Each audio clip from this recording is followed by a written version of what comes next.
नमस्कार, मी गणेश आचवल. स्वामी कृपा क्रिएशन्स या यूट्यूब चॅनलमध्ये तुम्हा सर्वांचं मनःपूर्वक स्वागत करतो. मी सावित्रीबाई ज्योतिराव फुले. ही मालिका स्टार प्रवाहावरती 5 जानेवारीपासून सुरू होते आणि त्या मालिकेचा पहिला भाग आत्ता इथे फिल्म सिटीमध्ये आम्हा पत्रकारांना, माध्यम प्रतिनिधींना दाखवण्यात आला आणि या मालिकेशी निगडीत असणारं अतिशय महत्त्वाचं नाव, अनेक वर्षांपासूनचा माझा परिचित असणारा मित्र डॉक्टर अमोल कोल्हे आणि डॉक्टर अमोल कोल्हे हे जगदंब क्रिएशन्स हे जे समीकरण आहे ते उत्तमच आहे आणि महात्मा ज्योतिराव फुले यांच्या भूमिकेत अमोल तू आहेस त्याबद्दल अभिनंदन. आणि इतकं मोठं शिवधनुष्य पेलताना आणि आज हा पहिला भाग इतका कमाल झालेला आहे, म्हणजे काही सुचतच नव्हतं. जेव्हा एपिसोड संपला तेव्हा काय बोलावं, डोळ्यात पाणी होतं, भारावून टाकणारं होतं. या क्षणाला तू जेव्हा सगळ्या पत्रकारांसमवेत, माध्यम प्रतिनिधींसमवेत, कलाकारांसमवेत हा एपिसोड बघितलास, काय वाटलं आता या क्षणाला? खरोखर तुमच्या सगळ्यांचं कौतुक किंवा तुम्ही सगळ्यांनी पाठीवर दिलेली शाबासकी, हं. मला वाटतं हे आमच्या संपूर्ण टीमनं जी काही मेहनत केली आहे, त्या मेहनतीचं चीज झाल्याची ही एक भावना आहे. हो, कारण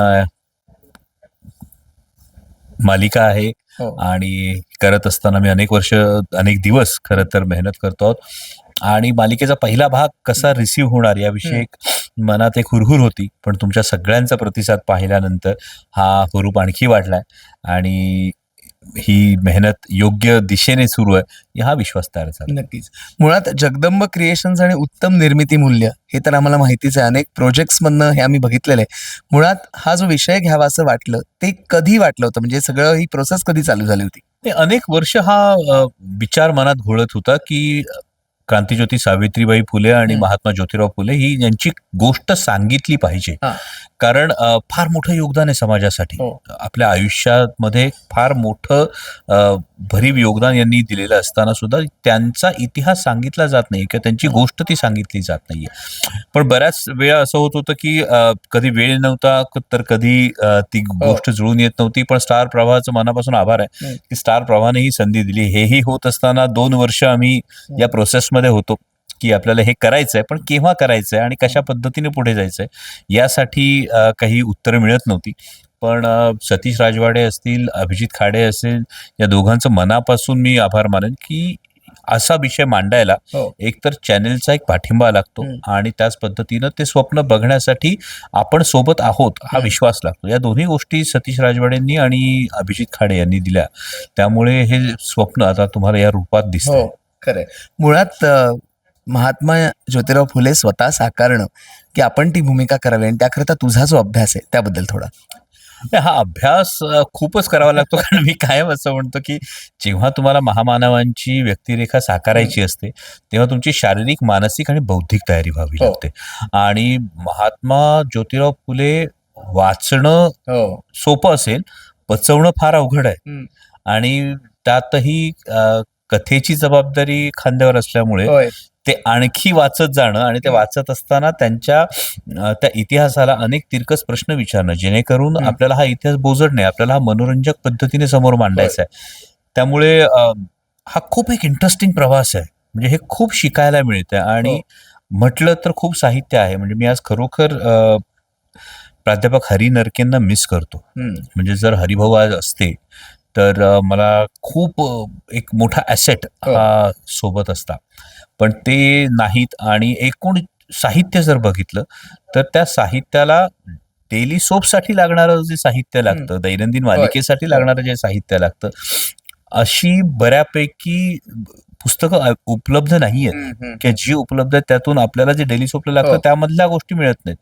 त्यामुळे त्याला या सगळ्या इतिहासाला हे प्रश्न विचारत जाणं आणि त्या हं. प्रश्नांची उत्तरं शोधता शोधता हं. कलाकार म्हणूनही खूप समृद्ध व्हायला होतंय आणि त्याही पलीकडे जाऊन मला असं वाटतं माणूस म्हणून खूप समृद्ध व्हायला खरंय. होतंय. आणि हा एवढा मोठा भव्य दिव्य सेट इथे फिल्म सिटीत उभारण्यात आलेला आहे आणि आज त्यानिमित्ताने सगळ्या पत्रकारांना, सगळ्या प्रेक्षकांना सुद्धा सेटची सफर घडवलीस, त्याबद्दल आभार मानतो. पण ही संकल्पना कशी आली, की आपण सगळ्यांना घेऊन सेटवरतीच जाऊया आणि प्रेक्षकांना सुद्धा बोलवूया? ते खरं तर खूप वर्षांनंतर एखाद्या दैनंदिन मालिकेसाठी, हं. डेली सोपसाठी एवढा मोठा सेट लागलाय. हं. हं. म्हणजे जेव्हा सेटचं काम सुरू होतं, त्या फिल्म सिटीमध्ये अनेकांना हे कुतूहल होतं, हं. की हे काय नेमकं सुरू आहे? हां.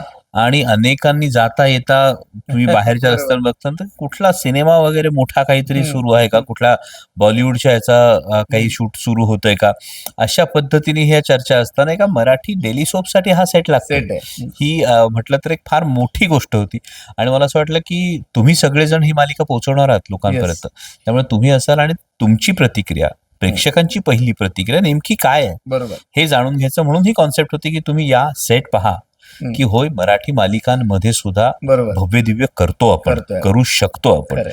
आणि हे दाखवायला हवं, हे अभिमानानं मिरवायला हवं. हम्म. म्हणजे मला असं वाटतं की महात्मा ज्योतिराव फुले आणि सावित्रीबाई फुले यांनी दिलेलं देणं हम्म. हे इतकं मोठं आहे, तर मग ते तेवढ्याच दिमाखानं, तेवढ्याच अभिमानानं हे जगासमोर मांडायला मांडायला हवं. या भावनेतून आपण ही मालिका करतो. खरंय. त्याकरता शुभेच्छा. आणि जाता जाता अगदी शेवटचा प्रश्न की 1 जानेवारीला नवीन वर्षात आपण पदार्पण करतोय, नवीन वर्षाचे संकल्प, आणि 5 जानेवारीपासून तुमची मालिका आहे, संकल्प काय केलायस? संकल्प म्हणजे ही मालिका हाच फार मोठा संकल्प आहे. कारण लिखाण, त्यानंतर निर्मिती आणि शिवाय अभिनय हो. आणि हे करत असताना सोबत राजकारण, होय. त्यामुळे हा बॅलन्स हाच एक संकल्प आहे. संकल्प आहे. खरंय. आणि तू जो काही संकल्प केलेला असशील तो पूर्णत्वाला जाओ ही स्वामीचरणी प्रार्थना करतो. आणि पुन्हा एकदा खूप खूप शुभेच्छा देतो. आणि आपण प्रेक्षकांना सांगूया की व्हिडिओला लाईक करा, शेअर करा, चॅनलला सबस्क्राईब करा. पुन्हा एकदा खूप शुभेच्छा.